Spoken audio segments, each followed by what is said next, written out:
Ok, donc on y va. Je n'ai pas reçu le robot encore, mais. Il doit apparaître là, non? Ah, voilà. Voilà. Allez, super. Ouais, bon, donc on y va. Je pense qu'on est. Donc on a dit-toi la page parce que toi, tu sais, c'est toi qui as la Alors, page. la page, c'est Taf, Kout, Koufioud. Ok, Oui. et c'est bien, réveillé, c'est le 14, c'est ça, ce chapitre? Ouais, alors, c'est 14. Et c'est Claude Adava. C'était tout, finalement. On a encore, on a avancé après ça. On a fini cette histoire-là de. On est. Bah non. Bah moi, j'ai pas noté alors. Ouais, on Bon, a fait peut-être. l'histoire de Noir, on a vu. Je pense qu'on est au milieu, tu vois, on doit être où l'histoire de. Quand il a trouvé une planche de la Teva de Noir. Je pense que c'est là où est-ce qu'on est. Je pense. Galère. Oui. Bon. Je sais pas ce que ça donne chez toi, tu vois. Je pense. Parce que moi, j'ai pas les chapitres, donc je te dis, en tout cas, on est. Voilà, je pense que c'est. Tu vois, on est. Normalement, moi j'ai un paragraphe qui commence à Vamar, Azal, Ashkar, Dapa, Mitevato, chez le Noir. Tu vois pas ça? Je pense que c'est là. Pratiquement certain. Peut-être que tu as raison, peut-être non, tu as raison, peut-être qu'on a inventé la classe d'abord. Peut-être tu as raison, c'est moi, c'est mon erreur. Peut-être qu'on est déjà arrivé à la classe. Oui, tu as raison, la classe d'abord. On va commencer la classe d'abord. Tu as raison, tu as raison, tu as raison. Oui, je pense, mais bon. On est deux cas classe d'abord. Moi, je crois qu'on était pareil quand même. Je coche avec mon stylo, donc bon.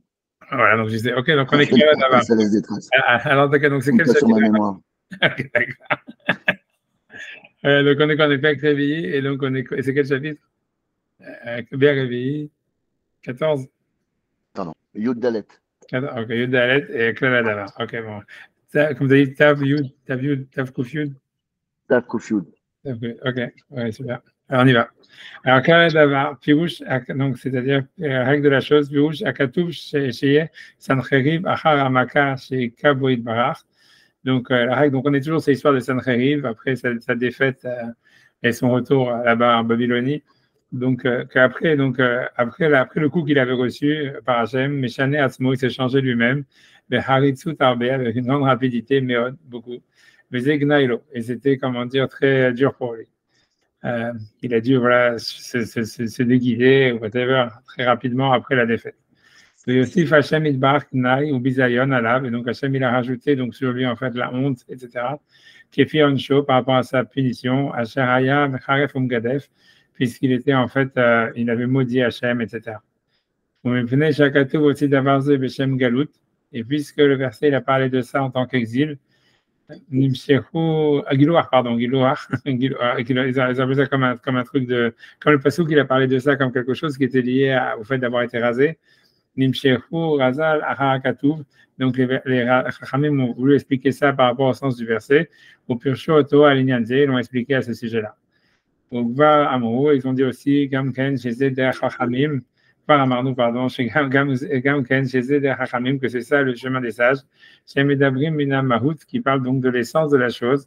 Qui d'avarze chez Oussar Vodo, du fait de cette chose-là que son honneur a été enlevé. Vayaliskrok, et que c'était quelque chose en fait comme si c'était une blague. Ou Mahut à Gilouar, c'est l'essence même du fait d'être rasé. Gilouar Harosh ou Asat Akavod, parce que le fait de raser la tête, c'est enlever les honneurs. Vedavarze Hamouz Bakatou, c'est ce que le verset dit. Kamken Shekacher Amar Beifatoar, ça veut dire quand on parle de la fille donc, qui a été capturée et que voilà, le type il veut se marier avec elle, et donc elle doit rester pendant un mois dans sa maison avant de se marier. La Sir Simlat Chivia à Naïm. Donc, elle devait enlever ses habits de prisonnière. Et là-bas, Achille explique, ça veut dire a priori que c'est. Achille explique, pas tout le monde est d'accord avec son explication, mais ça veut dire en tous les cas que les habits de prisonnière, c'est des beaux habits. Quoi, parce qu'a priori, les meufs, selon ce que va dire Achille là-bas, les meufs, elles avaient des relations sexuelles avec les soldats pour leur donner du. Rizouk, tu vois. Et donc, un truc vidéo, tu vois, ça rien. Il y avait un truc que j'ai vu à Eisenhower aussi, ils avaient don't fuck, they don't fight. Je confirme, c'est la paracha de mon fils, on avait bien étudié le Rashi. I don't know. I don't know. If they don't fuck, they don't Il fight. mettait des habits pour exciter. Il dit qu'il mettait des habits pour exciter les guerriers, quoi. La relation sexuelle, ça peut couper les pattes, mais bon. Non, En mais tout cas, c'est bizarre, a priori, moi, pour je penserais exciter que les guerriers avant la bataille, ce qu'elle Alright, faisait. ok, c'est ça pour leur donner faim. Ok, de toute façon, on voit ça même dans les courses automobiles et tout ça, c'est la même chose, tu vois. Quand tu vois. Tu vois, j'en sais rien. Ok, whatever. C'est pas tout le monde est d'accord avec cette explication, peu importe. C'est sûr que c'est pas le sens littéral, a priori, de dire parce que Shivia, même si c'était vrai quand elle est avant la bataille, Shivia, ça veut dire de prisonnière, tu vois, d'avoir été chavouille, prisonnier, capturé. Tu vois, ça veut dire, tu pourrais traduire ça comme aujourd'hui, on dirait comment on dit, les gens qui sont les kidnappés, là, les mecs qui sont en otage. Tu vois, donc, tu vois. Film. Comment? Ouais. Film. Hatoufim, voilà, c'est ça, Sylvia. Donc, je sais pas, tu vois mal les mecs du Hamas, tu vois donner des avis sexy aux meufs pendant qu'ils sont Hatoufim. Tu vois, même s'ils veulent se faire, tu vois, je veux dire, c'est plutôt, c'est pas ce genre-là qu'ils veulent, tu vois. Enfin, bref, on chaîne, tu vois, on avance, j'arrête j'avance. Ouais, mais en tous les cas, c'est ce qu'il dit Rachid. Ok, donc lui, ce qu'il veut dire par là, comme lui veut dire, donc comme lui, il prend l'explication de Rachid que Simativia, ça veut dire les habits de capture, les habits d'avoir été, tu vois, de Khatoufim, ça veut dire des beaux habits, tu vois. Donc le Gilcha et Rocha, donc lui veut dire par là, ça veut dire Gilcha et Rocha quand on dit qu'on doit lui raser la tête. Ça veut pas dire qu'en fait, grâce à ça, elle va s'embellir. C'est qu'en fait, elle va être voilà, elle va perdre son kavod. Donc, il dit, puisque pour une femme, Gilcha et Rocha, ça veut dire le faire de lui raser la tête, c'est enlever tout son kavod. Donc, pour un homme, c'est la même chose. Tout ça, c'est des raisonnements tendancieux, on va dire. Mais moi, ça veut dire, parce que tu peux faire clairement une différence entre un homme et une femme, tu peux faire une différence entre tout ça, etc. Mais bon, whatever it is, tu vois, c'est le Mahalidi, le Mahalidi. Le Fikar Maché Oussa à Racha Mikvodo, donc c'est qu'on a enlevé donc du Racha son honneur, Nikra Gilou Harosh, ça s'appelle en fait, donc on lui a rasé la tête. Umash et Notel Tiferet Malchuto, les Gamré, et donc du fait qu'on enlève la gloire de sa royauté complètement, Nikra chez Nispa Azakan, ça s'appelle en fait que on lui a enlevé la barbe. Tout ça, à mon avis, avec cette phrase-là, c'est de la Kabbale, hein, tout ça. Parce que tu vois, encore une fois, tu as Tiferet, Malchut, on a parlé de la gloire qu'il y a avec la royauté, l'histoire du Zakan qui est dans le Zohar. Tu vois, il veut expliquer, tu vois, un truc, il veut expliquer un passage du Zohar avec ça. Tu vois, ça veut dire. Bref, tu vois. Tu vois, comme on avait dit que Tiferet, a priori, c'est l'histoire de la gloire, c'est lié à Tiferet Israël. C'est, en fait, grosso modo, c'est dans la Kabbale, ça représente le fait d'avoir, je ne vais pas me présentir, je vais avancer très vite, mais ça veut dire, tu vois, normalement, Tiferet, c'est lié à l'histoire d'avoir le support de la nation, si tu veux. C'est ça, la Tiferet, comme on a vu dans la Mishnah dans Pirkei Avot, qui disait, Ezeu der sheyavor ba'adam, quel est le chemin qu'un homme, il doit se choisir. Il avait dit Kol shetiferet l'omina adam, shetiferet lo leosea, vetiferet l'omina adam. Ça veut dire le chemin qui lui porte gloire à lui-même, ça veut dire qu'il se sent glorieux de le faire et qu'il reçoit en plus la gloire des autres, des hommes. Donc on voit cette Mishnah, elle explique que l'idée de Tiferet, c'est en fait, c'est le fait d'avoir l'assentiment des autres et l'assentiment de soi-même. Et donc c'est le support pour un roi, en fait, c'est le support populaire, on va dire, tu vois. C'est la volonté du peuple. Et alors que, comme on a vu avec David Ameller, que pourquoi Jamil n'a pas demandé de construire le Beth Amikdash, je pense j'ai dû dire ça dans les lois du roi 10 000 fois, avec Nachmanide et tout ça, qui explique qu'il attendait que le peuple demande, et que le fait que David lui-même a pris la décision, ça a été enlevé un mérite du peuple. C'est pour ça qu'il y a eu l'épidémie, etc. Mais tout ça, mais ça veut dire, voilà, et la malchoute, c'est justement, c'est la royauté, tu vois, qui vient au-dessus du peuple, tu vois. Et normalement, tu vois, doit y avoir une continuation, doit y avoir un soutien, et ensuite, le roi, il impose sa loi au peuple pour le faire aller plus haut. Tu vois, tu vois, un truc comme ça, tu vois, dans la Kabbale, c'est la même chose, ça veut dire, grosso modo, quand dans la relation à Hachem, un homme, ça doit être Tiferet lo, ça veut dire qu'il faut que ce soit une gloire pour lui de servir Hachem, ça veut dire qu'il faut que lui, il se sente, on va dire, heureux, qu'il ait un soutien de lui-même et de son environnement, et ensuite, il y a la royauté d'Hachem, tu vois, qui vient lui imposer quelque chose, mais qui est en droite ligne et en continuation de ce que lui-même, il aurait ressenti ou ce qu'il voudrait faire, tu vois, c'est ça l'idée de, tu vois, dans les 10 sphères, tu vois, il y a un chemin entre les deux, tu vois. Et en fait, lui, ce qu'il veut dire, c'est que la barbe, dans le Zohar, qui est toujours un peu, c'est vrai, ceux qui font le tachlir et tout ça, et tout ce passage du Zohar qui passe sur la barbe d'Hachem et tout ça, etc. En fait, tu vois, lui, ce qu'il veut dire, que ça serait en fait ce qui relie l'un avec l'autre, tu vois, ce qui relie la gloire, tu vois, avec tu vois, c'est-à-dire la gloire avec la royauté et tout ça, tu vois. Ouais, j'ai pas envie de pesantir, mais ça vient, on comprend avec ça pourquoi on le dit à Rosh Hashanah, parce que tu vois, ça veut dire c'est le jugement de l'homme, et l'homme qui accède sur la royauté divine. Donc, tu vois, ça expliquerait pourquoi tout ce passage du Zohar qui part sur la barbe de Dieu, et en fait, du Tachlir, tu vois, ça veut dire qu'on enlève, tu vois, l'eau, là, on envoie comment dire, ça veut dire les fautes dans le canal et tout ça, ça veut dire grosso modo, il y a une acceptation, c'est-à-dire que l'homme, en fait, il fait la paix avec lui-même, ça veut dire, il envoie toutes ses fautes dans le truc, maintenant, ils sont partis, tu vois, donc maintenant, je suis bien avec moi-même, tu vois, ça veut dire, j'ai enlevé mes fautes, et là, tu fais de l'eau, mina Adam, tu fais de l'eau, la Hachem, et en même temps, à Rosh Hashanah, c'est la royauté d'Hachem, c'est mettre un prolongement entre, tu vois, la volonté qu'on a de nous-mêmes avec la volonté d'Hachem. Tu vois, a priori, c'est ça ce qu'il veut dire avec tout ça, tu vois, ça veut dire, et dire couper la barbe, ça voudrait dire, en fait, casser ce prolongement, tu vois, c'est-à-dire, voilà, c'est-à-dire, tu dis, voilà, en fait, moi, ça veut dire l'homme, en fait, il aurait sa propre volonté, tu vois, mais qui s'oppose, qui est opposée à ce que la volonté d'Hachem, elle veut, donc il y a une brisure, et donc, il y a, tu vois, c'est ça le fait d'être rasé, ça ne rive. Il a maintenant la volonté d'Hachem, c'était qu'il perde son pouvoir. Et donc maintenant, ou même c'était déjà dans sa volonté quand il insultait Dieu, etc. Donc de s'opposer à Dieu. Donc en fait, ça veut dire qu'il n'avait pas, voilà, c'est ça, c'est ça l'idée d'être rasé, quoi. Grosso modo, ça serait ça l'idée, tu vois. Même j'avance, tu vois, mais bon. Je sais pas, mais c'est pas bon. Ok, je sais pas plus que ça, j'avance, tu vois. Va d'abord, Shaliado, Ayahu, Komo, Akrish, Aliade, Osav, d'écraser Etar, Shatar ou Oligiloa. Et cette chose qu'il était, à cause de lui, il était comme un ustensile qui est dans les mains de celui qui l'a créé. Ça s'appelle une lame, parce que la lame, elle est faite pour raser. Tu vois, et donc, je ne sais pas ce qu'il va avec ça, on va voir. Il va d'abord acheter à Gorem chez Yussar Koladaro. Et donc, la chose qui a entraîné qu'il a perdu toute sa gloire, l'écra or, c'est appelé le feu, la lumière. Et puis, c'est aussi bas la Sahat Azakan, puisque c'est ça, en fait, qui fait que l'homme, en fait, il perd, ça veut dire, il perd sa barbe, puisque là-bas, la barbe, elle est brûlée dans l'histoire aussi. Et il est brûlé quand on lui dit d'allumer un feu, et puis il se brûle la barbe, après, elle est coupée. Donc c'est ça, parce que lui veut dire que dans le verset dans Isaïe, il y avait la même histoire. Il y avait, si mes souvenirs sont bons, il y a une histoire de lumière ou de feu là-bas aussi. J'ai oublié. Bref, je ne me rappelle plus du tout, mais peu importe, on va dire que oui, je ne sais pas. En tous les cas, dans la Gemara, oui. Maintenant, whatever. Bref, donc j'avance. Ouais, donc, ok, d'accord. Deux secondes. Le fiche, je suis aussi bas la Santa Zakan parce que c'est une cause pour enlever la barre. Mais Sibat Asiba, donc lui veut dire maintenant la cause de la cause, c'est-à-dire la cause qui fait qu'il y a cette lumière ou ce feu. Nikra Hashicha, c'est au contraire l'obscurité. Qui Hashicha, parce que c'est l'obscurité, ou Siba chez Yavilaor, c'est ça ce qui amène la lumière. Chez Siba, chez Isafé Azakan, qui est la cause qu'en fait on coupe la barbe. Moi, chez Idbaer, comme on a expliqué.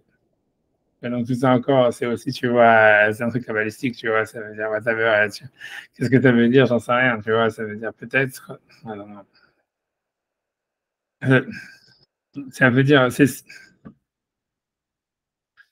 tu vois, honnêtement, tu vois, je sais pas, ça veut dire ce qu'ils disent. Ce qu'ils disent, ça voudrait dire que c'est comme si, tu vois, dans la sagesse, tu vois, dans la lumière qui est la sagesse, il y aurait quelque chose, en fait, qui couperait cette relation qu'il y a entre, si tu veux, on va dire la Tiferet et la Malchut, ça veut dire la gloire, si on peut appeler ça, le soutien populaire, ou le soutien même, tu vois, de son corps, ou whatever, tu vois, ça veut dire du monde tel qu'il est, on va dire, et la Malchut qui serait la volonté, la royauté, le fait d'accepter la volonté d'Hachem, ou d'avoir quelque chose, une sorte de pouvoir qui nous surpasse et qui nous oblige, qui nous permet d'aller plus haut. En fait, peut-être que la sagesse, elle s'oppose à ça, tu vois, ça, on comprend ça. Ça veut dire que tu vois, quand quelqu'un réfléchit, pose des questions, ce qui nous empêche d'accepter la royauté d'Hachem ou de lier, en fait, si tu veux, notre corps. En fait, c'est comme s'il y aurait quelque chose de naturel chez l'homme de se relier à la volonté divine.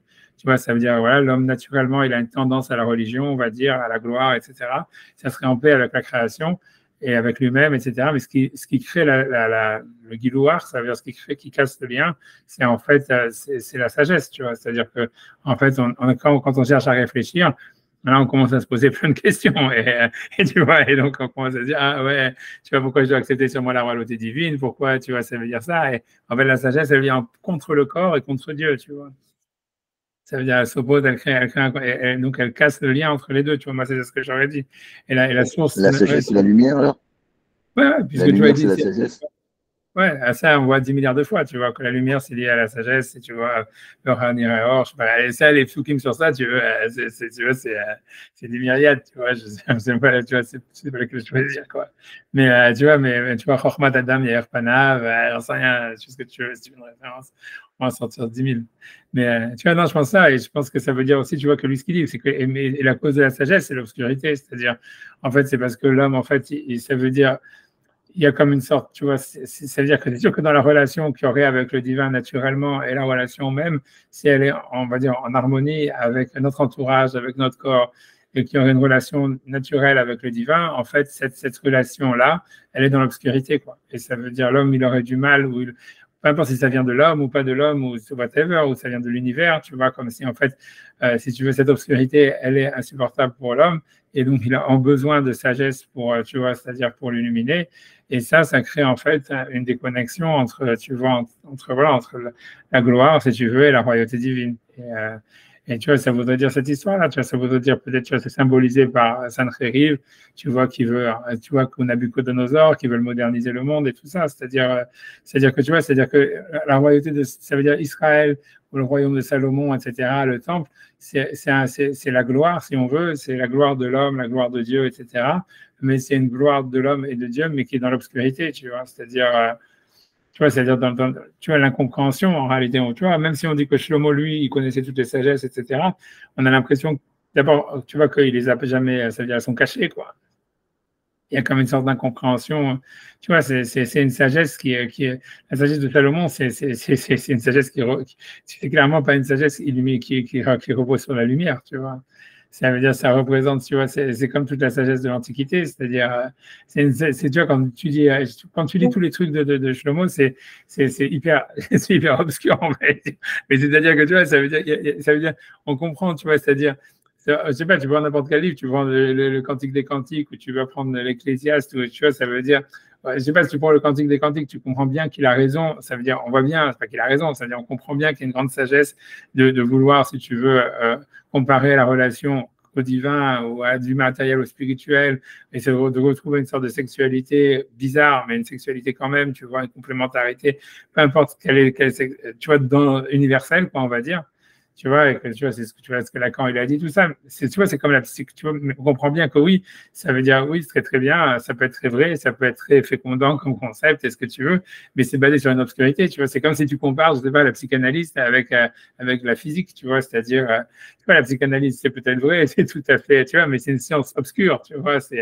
Et la même chose avec l'Ecclésiaste, tu vois, sa philosophie, si on comprend quelque chose à ce qu'il dit, tu vois, c'est une philosophie, tu vois, ça veut dire qui est obscure. C'est-à-dire c'est basé sur l'obscur, c'est-à-dire ouais, tout revient à zéro, c'est ça, c'est sûrement vrai, c'est tout à fait vrai, tout ce que tu veux, mais c'est basé sur, ok, c'est du néant, ça revient à zéro, mais c'est quoi, ce que tu vois, c'est du noir, tu vois, tu n'as pas une vision pleine de l'univers, tu as une vision, tu vois, et à partir de cette obscurité, tu fais une structure, tu vois.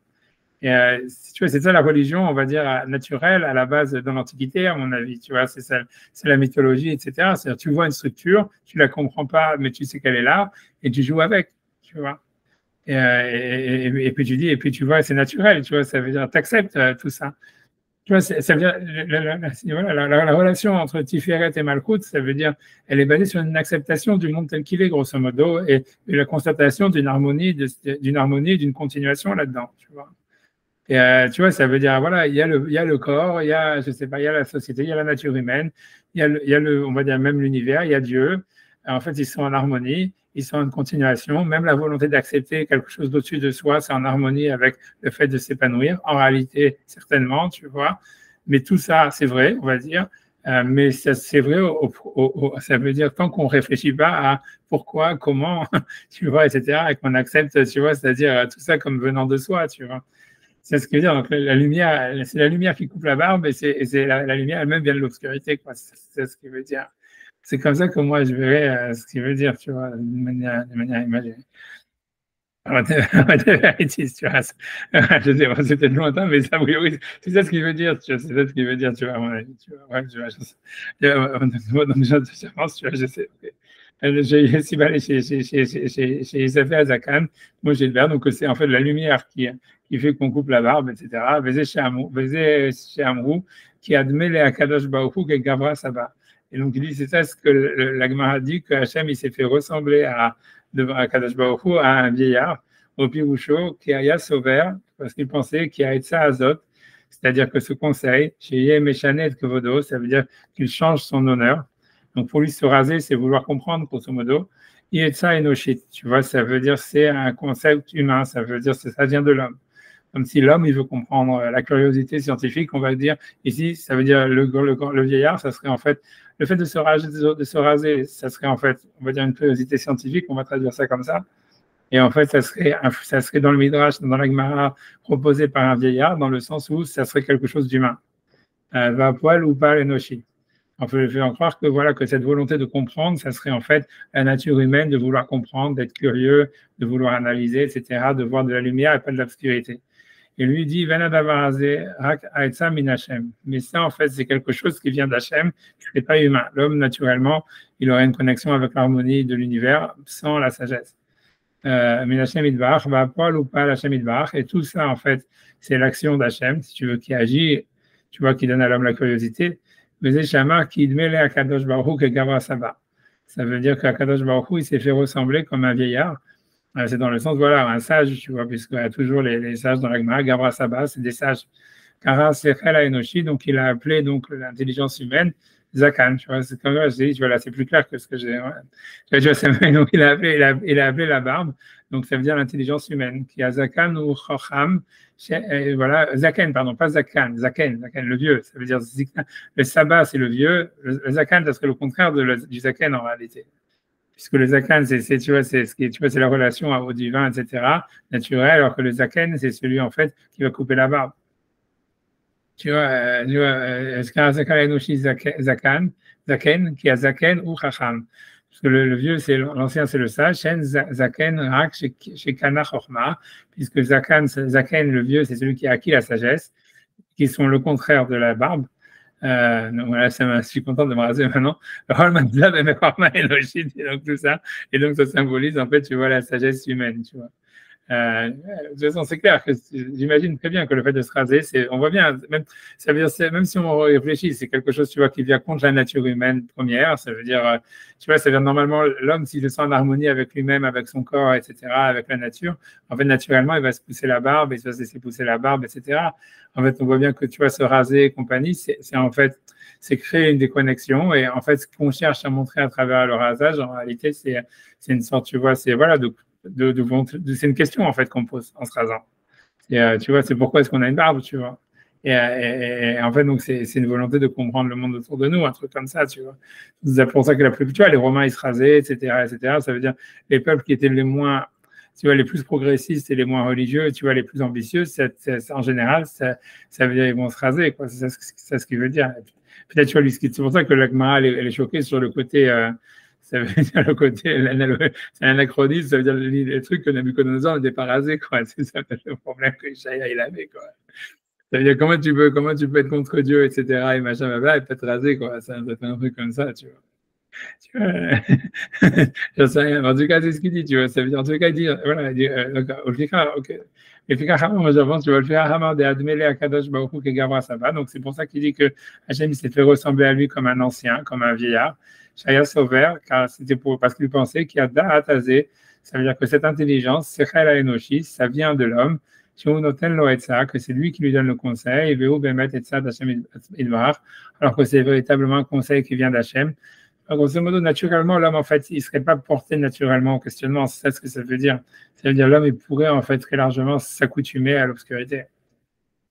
Tu vois, ça serait ça l'idée, tu vois, ça veut dire. Mais ça vient d'Hachem, en fait, c'est quelque chose de non naturel qui vient d'Hachem, etc. Tu vois, ça serait ça paraît positif dans sa tête, là, dans son langage, que l'obscurité, ça serait positif.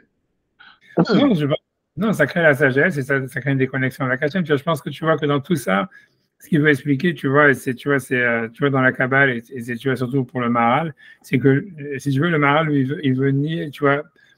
Si tu regardes un des grands points de la philosophie du Maharal, c'est que le mal n'existe pas, tu vois. Je pense que c'est pour ça que je pense que c'est pour ça que c'est devenu populaire chez les Français, tu vois. C'est parce que tu vois, ça veut dire, tu vois, c'est parce que comme il a une pensée, tu vois, intégrante et intégrative, ou tu vois presque en fait amorale, tu vois, c'est pas immoral mais amoral, tu vois, en disant, et c'est dans la Kabbale, tu vois, c'est la même chose, c'est amoral, ça veut dire, voilà, tout vient d'Hachem, tu vois, c'est grosso modo, Sancheriv, c'est Hachem qui l'a envoyé, Nabucodonosor, c'est Hachem qui l'a envoyé, le Hamas, les Palestiniens, c'est des envoyés d'Hachem, donc ils peuvent pas être fondamentalement mauvais, quoi. Tu vois, ça veut dire, tu vois, ça veut dire le mal n'existe pas d'une manière, tu vois, c'est dans la Kabbale, le mal n'existe pas. Ça veut dire Dieu, il est du côté d'Hitler comme il est du côté d'Israël. Ça veut dire il joue au double jeu, tu vois. Ben, c'est vrai, tu vois, je l'avais dit, sinon il l'aurait pas fait, tu vois, tu vois, ça veut dire, voilà, si Hachem il avait pas venu, il avait pas aidé Hitler, il n'y aurait jamais eu Hitler. Si jamais, tu vois, ça veut dire.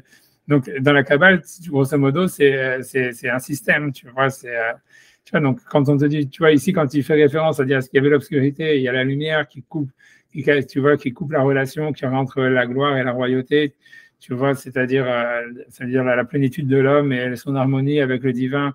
Est-ce que c'est positif ou est-ce que c'est négatif? Tu vois, il te dit, tu vois, ça veut dire, c'est ni l'un ni l'autre, tu vois. Ça veut dire, c'est un mécanisme qui opère dans la relation d'Hachem avec l'univers. Tu vois, ça veut dire il y a l'obscurité, il y a la lumière. C'est sûr que l'homme d'un autre côté, il aurait une tendance, tu vois, ça voudrait avoir à vivre en relation en harmonie avec lui-même et avec le divin. Mais en fait, cette harmonie, elle s'est faite au prix de l'obscurité, tu vois. Et c'est ça. Donc après ça, à un moment, l'homme, il pense que c'est lui qui veut rompre l'obscurité. En réalité, c'est Hachem qui veut que la lumière apparaisse et donc va créer en fait un questionnement qui va briser cette harmonie, qui va briser cette relation, qui va créer une situation de crise, etc. Whatever. Pourquoi, j'en sais rien, tu vois, mais ça veut dire, c'est comme ça que l'univers il fonctionne, quoi, grosso modo. Donc, tu vois, c'est ça ce que ça veut dire, tu vois, c'est ça, et c'est ce qui veut expliquer que c'est ça le Midrash, c'est ça ce que le Midrash il veut dire, tu vois.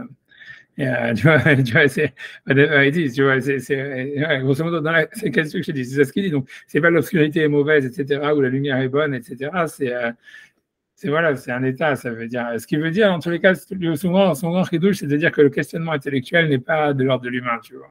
C'est-à-dire, normalement, l'homme, il serait tombé, tu vois, c'est un peu Adam dans le jardin d'Éden, tu vois, c'est ce qu'il veut dire. Ça veut dire manger de l'arbre, la connaissance du bien et du mal et tout ça, ça peut venir que de l'extérieur, en fait. L'homme, naturellement, il aurait une capacité à vivre en harmonie avec lui-même, avec son environnement, avec Dieu, tu vois, et accepter sa royauté, et complètement être en ligne avec ça, sans avoir aucune connaissance, quoi.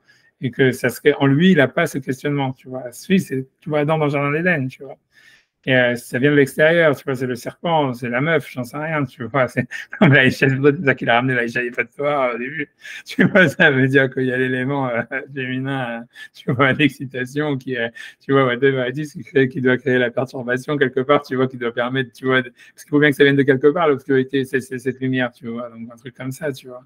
Et tu vois, donc, mais voilà, quoi, mais c'est ce qu'il explique, tu vois, c'est ça, en tous les cas, c'est, voilà, c'est ce qu'il, et lui, pour lui, ça ne rive, c'est ça veut dire, voilà, ça veut dire que, en fait, il devait faire venir une nouvelle lumière, tu vois, grosso modo, c'est vrai que, voilà, il a massacré énormément de juifs, etc., mais le but de tous ces massacres, c'était, en fait, à la fin, de faire naître une lumière. Tu vois, ça veut dire elle-même, ça veut dire ce massacre, non seulement ça, ce qui veut dire c'est pas simplement c'était faire naître une lumière, mais c'était en soi le dévoilement d'une lumière en réalité. Tu vois, c'est-à-dire le nazisme, c'est le dévoilement d'une lumière, ça veut dire le Hamas, c'est le dévoilement d'une lumière, c'est ce que ça veut dire. Tu vois, après, c'est quelle lumière, c'est une autre histoire, mais c'est le dévoilement d'une lumière, tu vois, en soi, ça veut dire, c'est pas, il y a eu Hitler comme ça, il y a l'État d'Israël, tu vois, c'est l'idée que non, c'était le dévoilement d'une lumière. Tu vois, j'en sais rien, tu vois, honnêtement. Tu vois, moi, j'ai toujours pensé, tu vois, que celui qui avait compris le mieux ça, c'est le Rabbi de Lubavitch, parce que tu vois, il a complètement copié tous les trucs du nazisme, tu vois, et les a mis dans le judaïsme. Tu vois, avec le culte de la personnalité, le machin, tout y était, tu vois, ça veut dire, c'est toute la panoplie. Donc,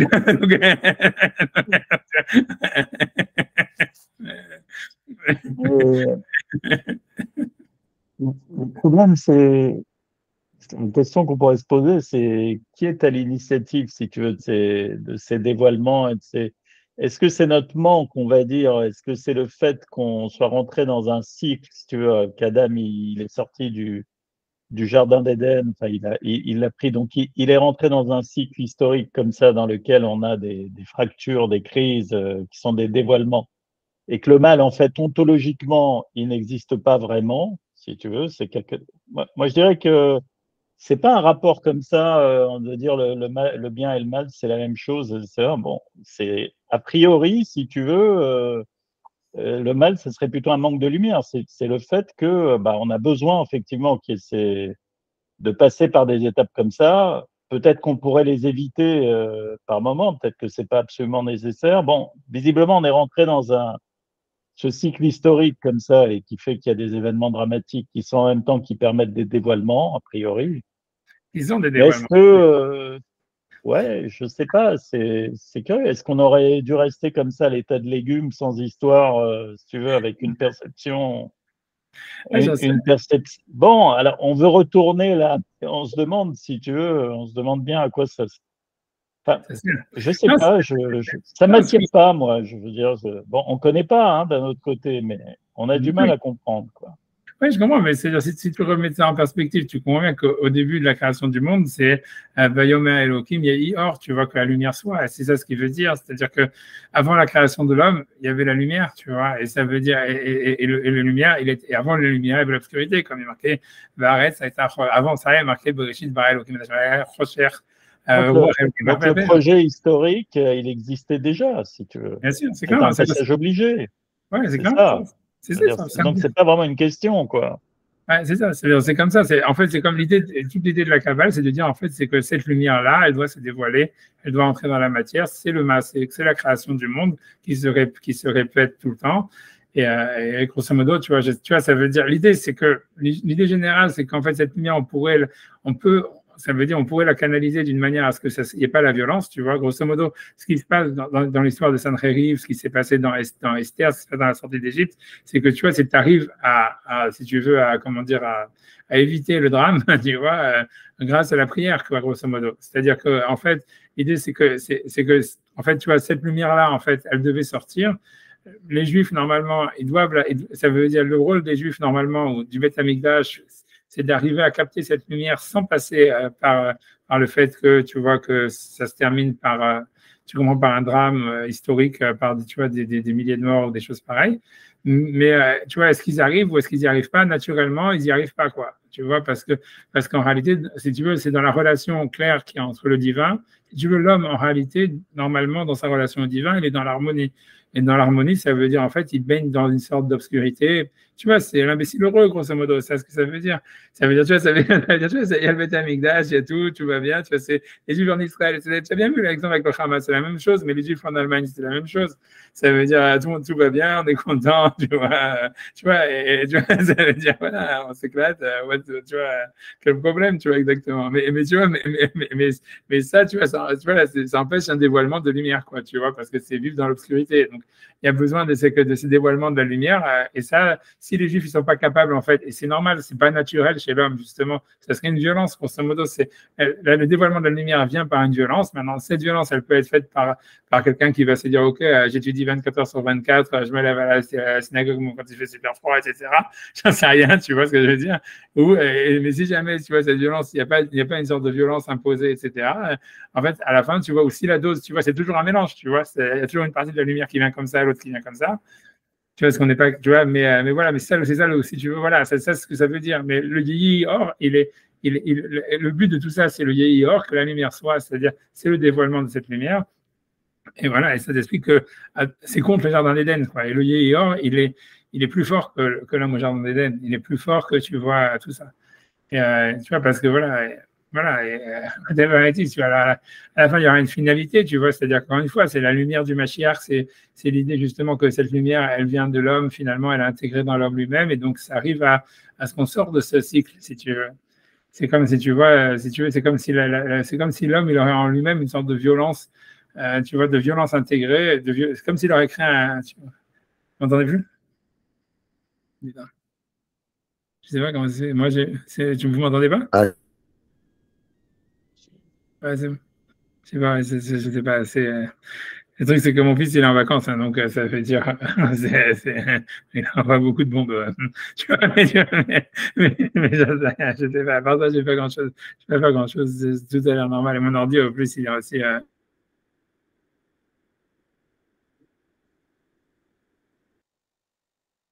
Non, c'est encore ça, stop.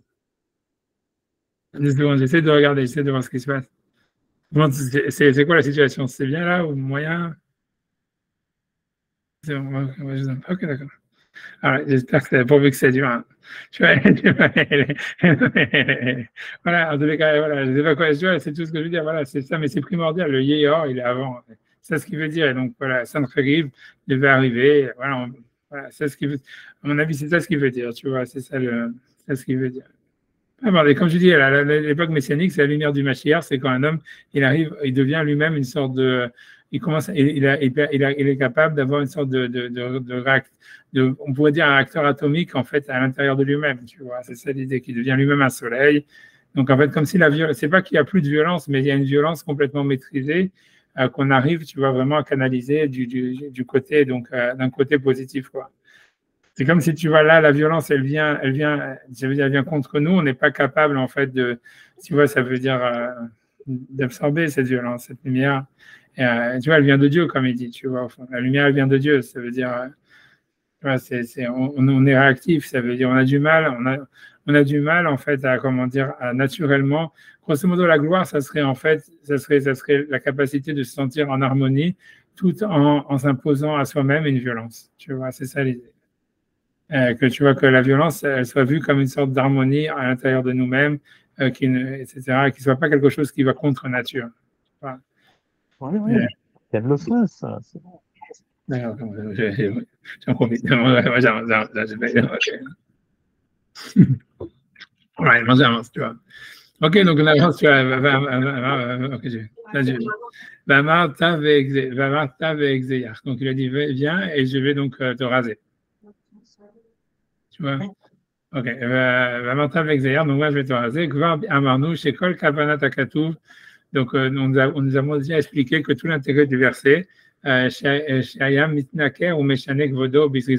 Donc encore une fois, c'est que donc ici Sancheriv, en fait, il était en train d'essayer de se cacher et qui changeait son honneur avec une grande rapidité, tu vois.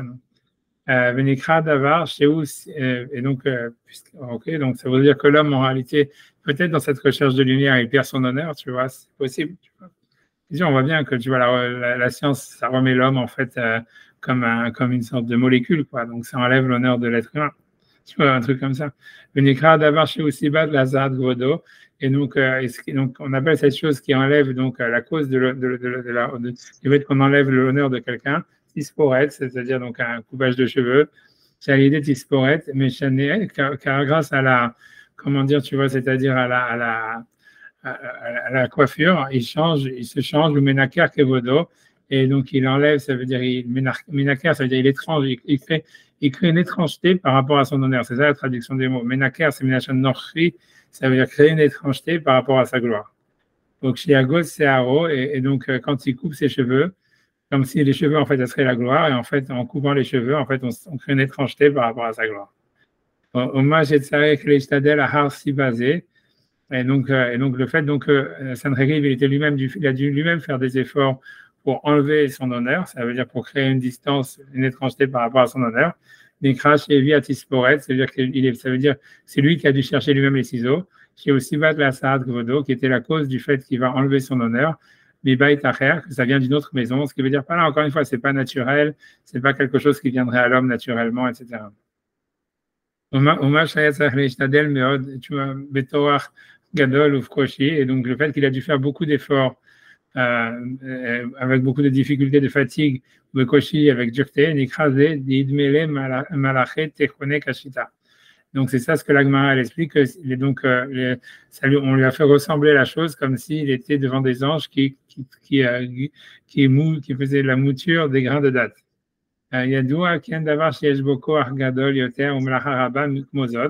Donc on sait qu'il n'y a rien de plus dur, de plus difficile à faire que ça. A priori, de moudre des grains, j'imagine que c'est des noyaux de date parce que ça c'est solide. Et donc ça vient de dire, la vie. Donc, c'est pas simplement qu'il devait faire un effort pour amener les ciseaux, et la yoter, mais il plus que ça. Chez Loya Magia, donc c'est arrivé vers lui qu'avec un très grand effort, encore une grande violence, quoi, comme quelqu'un qui veut découvrir quelque chose. Voilà, il doit passer des nuits dessus, etc. Et donc, voilà, mais que malgré tout, il le fait. Moi, chez Utochen Kashita, comme quelqu'un, en fait, qui est en train de, comment dire, de moudre des grandes dates. Vaya ou Sober, et lui pensait, Machaya Magia et là, Vragbeto Argadol, que ce qui lui arrivait vers lui avec une grande difficulté, un grand effort, ou Inyan Enoshi. Encore une fois, lui croyait que c'est l'homme, tu vois, comme si l'homme lui-même, en fait, il aurait une volonté de créer des efforts, de se surpasser, etc., d'avoir une violence par rapport à lui-même, que ça, cette volonté d'effort et de violence, ça serait quelque chose qui viendrait de l'homme. Chez Kahaya Bemikre, tu vois, ça veut dire que c'est quelque chose qui vient, on va dire, accidentellement, dans le sens, dans la nature humaine, j'imagine ici ce qu'il veut dire. Velo ayam misudar akmina elionim. Alors qu'en réalité, non, c'est quelque chose qui est au-dessus de l'homme et qui vient des mondes suprêmes. Donc, c'est pour ça qu'en fait, c'est des anges qui sont en train de moudre les grains de date. Les malachek et Gavra. Donc, c'est pour ça qu'on dit aussi que les anges, ils ressemblaient à des hommes. Chez Loi, il y a Davarze, Mesuda, Memina, Genoshi. Donc, cette chose-là, en fait, de vouloir, comment dire, moudre des grains de date, c'est pas quelque chose qui est organisé depuis, on va dire, l'habitude humaine, j'en sais rien, comment dire, voilà, le minhag enoshi, je ne sais pas comment on va traduire ça, ça veut dire l'habitude de l'homme, on va dire comme ça. Sauf que ça venait donc des décrets suprêmes, Shayalato Gadol, et puisqu'en fait c'était un grand effort, les Bizayon avait, et en plus un manque d'honneur, c'est-à-dire l'homme dans sa recherche, dans la violence, que ce soit la recherche intellectuelle, en fait la violence, c'est l'expression de la volonté, ça veut dire l'impossibilité de vivre dans l'obscurité, ça veut dire sacré chez l'homme, premièrement, donc une chose, il perd son honneur, ça veut dire voilà, il perd sa centralité, ça veut dire il perd en tous les cas l'harmonie qui est en lui, qui le lie avec l'univers, et deuxièmement, il doit faire des efforts qui sont très difficiles. Et tout ça, c'est pas humain, l'homme ne ferait pas ça de lui-même. C'est la lumière, c'est Dieu qui le fait, c'est la lumière divine qui veut se révéler, ou en tout cas la lumière qui veut se révéler, qui force l'homme à cette quête, on va dire. Et ça serait, tu vois, ça ce que je veux dire. Et pour l'homme, c'est quelque chose de négatif, quoi. Donc encore une fois, Hachem, donc il a rajouté encore, il a rendu encore pire, ça veut dire il a rajouté, du négatif pour Sancheriv sur ce qu'il était, que de la circole kevodo pour lui enlever tout son honneur, Vadarto et toute sa gloire, comme Rafapa a dit, Kacher nacha bene asekal agnai.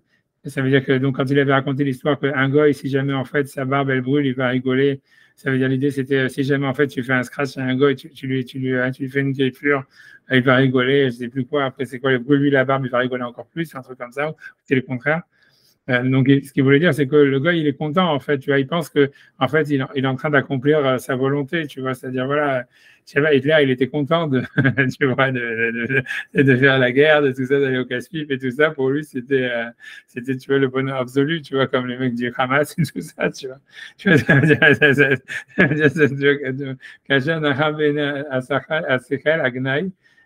donc ça veut dire en fait ça veut dire pour le non-juif ou pour celui en réalité, tu vois, c'est-à-dire qui est à la recherche de la connaissance, qui est l'instrument du dévoilement de la lumière. En réalité, pour lui, il est super content, tu vois. Donc, il faut en rajouter, tu vois. Ça veut dire, aussi, falab, biskano. Ça veut dire, déjà, il est content d'être raillé. C'est-à-dire, il a été griffé. En plus, il faut en rajouter dessus et lui brûler sa barbe pour qu'il soit encore plus heureux. Siba, le aussi, falab, gnai. Et la raison pour laquelle il faudra en rajouter, nikra, adeate, archach. C'est ce qu'ils ont appelé, dire que le temps qu'ils viennent, il faisait déjà nuit. Qui a d'avarzé ou à Sivalitlot à Eshbiskano. Encore une fois, l'obscurité, c'est ça ce qui cause qu'on lui met le feu sur sa barbe. Ugvar Nikrat Osefet Agnai va Bizayon. Et donc, c'était déjà arrivé, donc c'est déjà appelé un rajout sur le Gnai, c'est-à-dire sur la négativité et la honte, va Bizayon et la honte. Les Tol Adarto de lui enlever sa gloire, puisqu'on lui avait déjà Shayanis Pe Azakan, puisqu'on lui avait déjà enlevé la barbe, on est en train de déjà lui enlever la barbe. Et Fikar Sibat à Siba et la Davar, Tu vois, donc c'est pour ça qu'on nous explique que la cause de la chose, Nikra Adeata Archar, c'est que le temps qu'il se coupe la barbe, il y avait l'obscurité. Tu vois, ça veut dire, voilà, ça veut dire grosso modo, encore une fois, on revient sur l'idée que le Midrash, enfin, cette Gemara, elle voulait nous parler que la cause de tout, c'était l'obscurité, et que la lumière, c'est ça ce qui va enlever, en fait, la gloire, mais la cause la cause d'enlever la gloire, ça veut dire, c'est l'obscurité. Et la cause elle-même du fait qu'on a enlevé son honneur et sa gloire, l'ikra or, donc c'est la lumière. J'ai aussi la Sarat Tifarto, qui est la cause qui a enlevé sa gloire, Vadarto et sa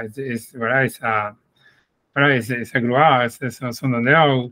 Moi, chez comme c'est mentionné à plusieurs reprises, donc ces choses-là, va Gilou Achazé ou Gilou Achsifli Bilvad. Et donc, lui, il veut dire que donc le fait, quand on parle ici de raser, c'est un rasage en fait spirituel. Il y a lieu de comprendre ça beaucoup. Il n'y a pas lieu si tu veux, de s'en rajouter encore.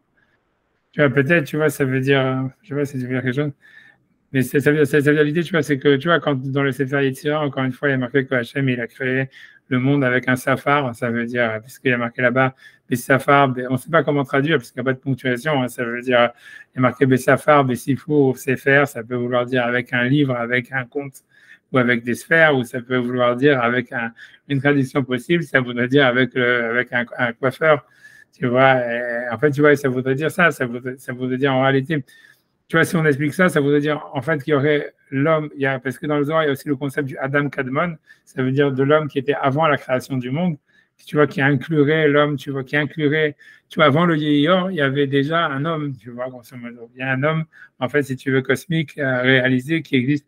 Donc, c'est là ce que ça veut dire quand on dit qu'Hachem, en fait, il a créé, tu vois, ça veut dire, il a été Yotzer, le fait même, tu vois, ça veut dire, le nom même du Sefer Yetzirah, ça veut dire, parce qu'il faut comprendre que la Yetzirah, c'est quelque chose qui s'oppose à la Bria. Tu vois, ça veut dire, Bria, normalement, c'est quand tu crées quelque chose à partir du néant. Il y a quelque chose qu'ils appellent le Haïn, peu importe ce que ça veut dire. Mais ça veut dire, mais c'est un truc, tu vois, on peut pas appeler ça. Mais ça veut dire, tu vois, l'hébreu, c'est Bria, tu vois, c'est Yesh Me'ayin. Et la Yetzirah, c'est quand tu transformes quelque chose, c'est Yesh Miyesh. C'est comme ça que tu regardes à chaque fois dans les versets, dans la Kabbale, toute cette histoire-là, tu verras ce truc-là. Et tu vois, le Sefer Yetzirah, quand on dit que Hachem, tu vois, il a créé le monde, si on dit qu'il a créé le monde avec un coiffeur, ça voudrait dire ça voudrait dire que le monde, en fait, il y avait un Adam Kadmon, il y avait un homme avant, tu vois, ça veut dire qu'il y aurait une harmonie, en fait, qui est encore précédente à l'obscurité, à la lumière.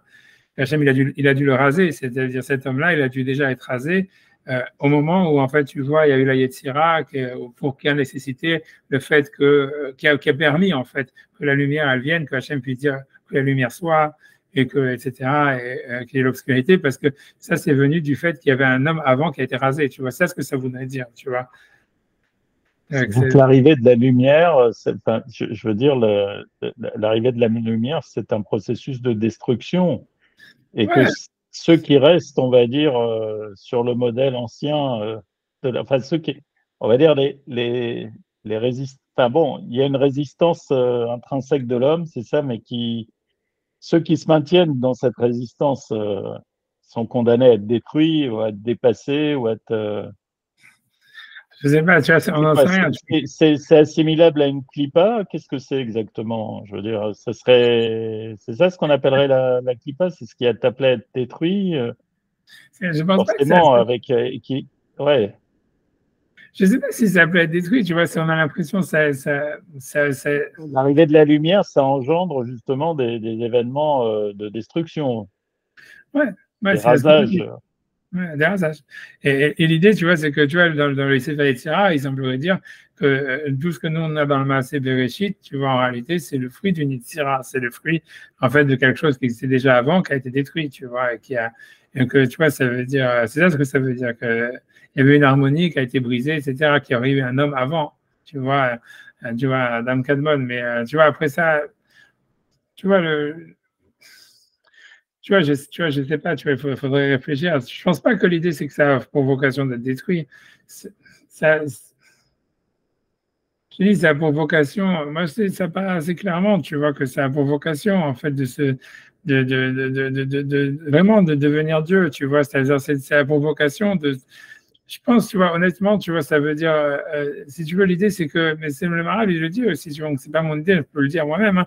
Et ce que j'ai dit une fois que dans un des autres trucs de l'éclair, j'avais écrit ça, tout le monde avait dit quoi, là. Mais tu vois, mais c'est marqué, c'est sûr que tu vois que, si tu veux, le but de tout ça, de toute l'histoire, c'est que l'homme, il devienne Dieu, tu vois, c'est ça le but, tu vois, c'est que, tu vois, c'est que, tu vois, que l'homme, il devienne Dieu lui-même, ça veut dire, il devienne un autre Dieu, peut-être, tu vois. Le Maral, il dit un autre Dieu, tu vois, et ça veut dire, comme si tu vois, tu vois, c'est ça l'histoire du Bereshit. Ça veut dire, en fait, Hachem, il attend, en fait, une sorte de, tu vois, de Chavruta, si tu veux, ou j'en sais rien, ou de femme, ou j'en sais rien, tu vois. Mais ça veut dire, ou d'homme, ou j'en sais rien, de mari. Mais ça veut dire, le truc, voilà. Ça veut dire, c'est le but de l'homme, le but de tout ça, ce que Hachem, il veut. Si tu veux, le monde, il n'est pas parfait. Le monde ne sera pas parfait tant que l'homme ne sera pas devenu Dieu, tu vois. Et tant que le monde est dépendant de Dieu, ça veut dire qu'il a besoin, justement, comme il dit, d'un appel de lumière qui vient de l'extérieur, d'une obscurité extérieure. Ça veut dire que l'homme, il n'est pas capable d'être lui-même source de lumière. Ça veut dire d'être des sources d'énergie, d'être lui-même éternel et compagnie, etc., d'être Dieu, d'être à l'image de Dieu, mais d'être véritablement Dieu, c'est-à-dire éternel, autosuffisant, tout ce que tu veux. En fait, tu vois, ça veut dire le monde ne sera pas parfait. Le but de tout ça, c'est d'arriver à ça, tu vois. Ça veut dire, c'est ça le but, tu vois. C'est ça. Maintenant, voilà, pourquoi, tu vois, l'idée, c'est qu'on a l'impression, c'est ça la vraie, ce que le Zohar a dit qu'il ne faut pas réfléchir, mais l'idée, c'est qu'on a l'impression que Dieu, et c'est normal, si tu veux, c'est facile à comprendre au niveau philosophique, c'est très difficile après à comprendre au niveau métaphysique, mais ça veut dire, c'est normal que Dieu, il ne peut pas créer un autre Dieu, tu vois. Parce que, en fait, l'idée, c'est que, tu vois, ça veut dire que l'idée, c'est que si jamais parce qu'un Dieu qui est créé, tu vois, par Dieu, il serait lui-même pas Dieu, puisque le Dieu, il doit être créateur, il doit être auto-créé, tu vois. Donc, l'idée, c'est que l'homme, il doit être capable de s'auto-créer. Tu vois, pour devenir Dieu, il doit, si tu veux, revenir à son origine et devenir lui-même son propre créateur. Tu comprends? C'est ça, tu vois, c'est ça l'idée, tu vois, de naître de la poussière. C'est ça tout le but, c'est ça l'idée du truc, tu vois. Tu vois, je sais pas quand est-ce que ça va arriver, ni comment ça va arriver, mais l'idée, c'est ça tu vois, c'est ça le point, tu vois, c'est que l'homme, il doit être capable de se créer lui-même et tu vois, d'être Dieu. Donc, en fait, il y a une idée qu'en fait, finalement, l'effacement, ça veut dire la création originaire de Dieu, elle doit être effacée, le Maaseh Bereshit, il doit disparaître, tu vois, parce que tant que l'homme, il est tributaire du Maaseh Bereshit, en réalité, il n'est pas Dieu, il ne peut pas être un Dieu, tu vois. Tu vois, il doit y avoir doit y avoir une décomposition, tu vois. Si tu veux, si tu veux, dans les Midrashim, dans le Zohar et tout ça, c'est vu avec l'histoire du corps qui se décompose et qui renaît de la poussière. Après, tu vois, si tu veux, si tu veux, l'idée, c'est ce qui est mis en général, c'est voilà, c'est l'opposition qui est entre un homme qui est né de la terre, tu vois, qui est la finalité de l'homme a priori, en tous les cas dans un temps messianique, versus un homme qui est né d'une femme, tu vois. C'est qu'un homme qui est né d'une femme, en fait, il n'est jamais né en réalité. Tu vois, ça veut dire, tu vois, il est toujours que la suite de quelque chose d'autre. Tu vois, ça veut dire, tu vois, au niveau biologique, tu vois, ça veut dire. Donc, en fait, tu vois, grosso modo, tu ne peux pas te créer toi-même parce qu'en fait, tu es tributaire d'un acte créateur qui est complètement, tu vois, extérieur à toi, etc., etc. Et en fait, tu vois, l'idée, c'est que quand un homme, tu vois, grandit durant sa vie, etc., il se libère, en fait, de cette, je sais pas si je parlais de cette tutelle ou j'en sais rien, de cette aliénation, tu vois, ça veut dire qu'il viendrait de son patrimoine génétique, son patrimoine culturel, tout ce que tu veux, etc. Tu vois, et en fait, tu vois, ça veut dire l'idée, tu vois, c'est ça le tikkun en réalité, c'est une partie du tikkun. Tu vois, c'est ça. L'idée, c'est qu'après ça, donc de mourir pour pouvoir renaître de la terre, en réalité, tu vois, en fait, donc toute la vie, c'est une étape pour une auto-création, tu vois.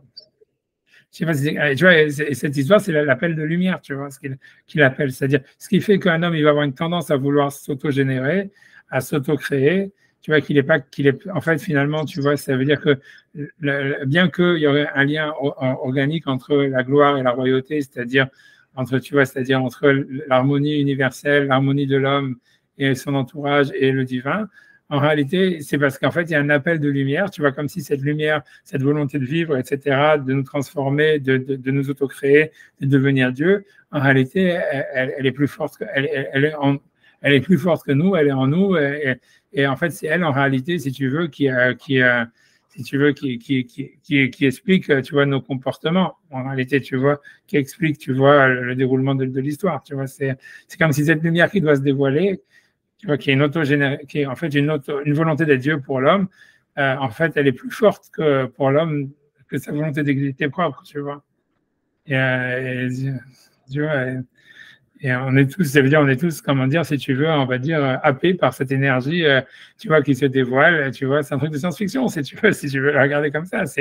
Mais voilà, on voit bien que c'est vrai, c'est ce qui veut dire. Comment tu veux comprendre les guerres, comment tu veux comprendre, tu vois, ça veut dire que l'homme, tu vois, il est complètement, il a comme une sorte de volonté à chaque fois de s'opposer à sa nature et de s'imposer une violence. Et que quand il n'est pas capable de le faire, eh ben, il va créer une violence pour les autres. La violence elle va venir de l'extérieur. Il va devoir supporter une violence.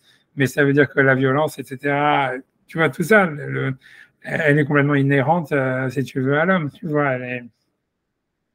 Tu vois, c'est tout, tu vois, ça veut dire on s'impose à nous-mêmes, tu vois, c'est où on s'impose, on la reçoit de l'extérieur, ou tout ce qu'on veut, mais c'est plus fort que nous, tu vois, c'est pas quelque chose, tu vois, voilà, normalement, on pourrait très bien vivre, tu vois, comme ça, voilà, comme Shlomo, ça veut dire, voilà, dans le monde de l'harmonie, tu vois, dans le monde d'une félicité harmonique. Et c'est ça la véritable nature humaine, tu vois. Et à travers ça, on a une relation avec le divin, tu vois, qui est vraiment complètement, on va dire, droite, tu vois. C'est-à-dire, tout le monde imagine ça, je veux dire. Toutes les utopies, par exemple, toutes les utopies, tu vois, que ce soit l'utopie de l'islam ou l'utopie du nazisme, elles sont basées sur l'idée de vouloir créer une société où tout est en harmonie et tout est en fait finalement dans une relation au divin, au surnaturel, tu vois, je veux dire tu vois, je veux dire à ce qui est, comme on avait la transcendance, qui soit complètement droite, naturelle, où toute violence disparaît, où en fait, tu vois, tout fonctionne d'une manière, tu vois, ça veut dire naturelle. Donc voilà, ça veut dire, on voit bien que voilà, c'est tout. Tu vois, c'est plus. Alors pourquoi tu vas faire ça? Pourquoi? Tu vois, voilà, mais c'est parce qu'en fait, l'homme, en fait, naturellement, il aurait. Les Juifs empêchent cette harmonie. Le juif, il empêche cette harmonie quelque part, tu vois, parce qu'il est un sous-produit, tu vois. C'est-à-dire, si tu veux, le juif, dans l'histoire, c'est quelque chose, tu vois, c'est un produit intermédiaire. Et tu vois, ça veut dire que, tu vois, ça veut dire, c'est un truc à moitié fini, quoi. Je sais pas quoi, tu vois, tu vois, voilà, il a un produit. Ouais, un produit intermédiaire. Donc, tu vois, ça veut dire, parce que lui, ça veut dire, il est dans cette demande, tu vois, il est plus conscient, en fait, si tu veux, voilà, de ça, on va dire, tu vois, c'est-à-dire, il est plus, le rapport à la religion, tu vois, ça veut dire, on voit bien quand tu lis la Torah, tout ce que tu veux, que c'est un rapport conflictuel, tu vois, ça veut dire, il y a l'acceptation que c'est un conflit, qu'il y a une harmonie, qu'il y a un conflit, que les deux s'opposent, si tu veux. Tout ce qu'on vient de dire ici dans le Maharal, tu vois, ça veut dire, c'est quelque chose qui transpire dans toute la Torah. Comme tu dis, c'est pas simplement la faute de l'homme, au jardin d'Éden, mais tu vois les Juifs dans le désert, j'en sais rien, c'est constamment comme ça, tu vois. Et est-ce que les chrétiens, pourquoi les chrétiens ils disent ouais, les Juifs c'est des cons, c'est parce qu'ils ouais, ils sont pas en paix avec Dieu et tout ça, donc c'est des merdeux. Mais tu vois, mais ça veut dire, mais l'idée c'est justement ça, c'est parce que tu vois, c'est ça le point, tu vois, ça veut dire, si toi tu veux faire une utopie, tu veux créer l'Église et ton machin, en fait, c'est là où en fait tu veux créer l'islam ou le nazisme ou j'en sais rien, tu vois, c'est là où tu te trompes, tu vois, c'est là où en fait tu sais qu'en fait tu en opposes. Mais naturellement, il y a ça chez l'homme, c'est ça ce que ça veut dire. L'homme, il est, tu vois, voilà, si tu veux, le juif, il est une sorte tu vois, de produit, je sais pas quoi dire, tu vois dysfonctionnel, quoi. C'est-à-dire, voilà, qui est dans une étape intermédiaire. Et ça veut dire, donc, en fait, il est en conflit et avec le divin. Ça veut dire, c'est pas, quoi, on va dire. Et tu vois, et même avec, si tu veux, avec les hommes, c'est aussi pas, c'est que ça, quoi. Donc, tu vois, c'est une situation, voilà, instable et je me dis, voilà, et tu vois, c'est exactement, tu vois, c'est le mec qui est rasé, quoi, c'est ce qu'il dit. Ce qui est très intéressant, c'est que comment il s'appelle, le Maharal, tu vois, il a identifié Sancheriv, en fait, aux Juifs en exil, tu vois, c'est ce qu'il veut dire.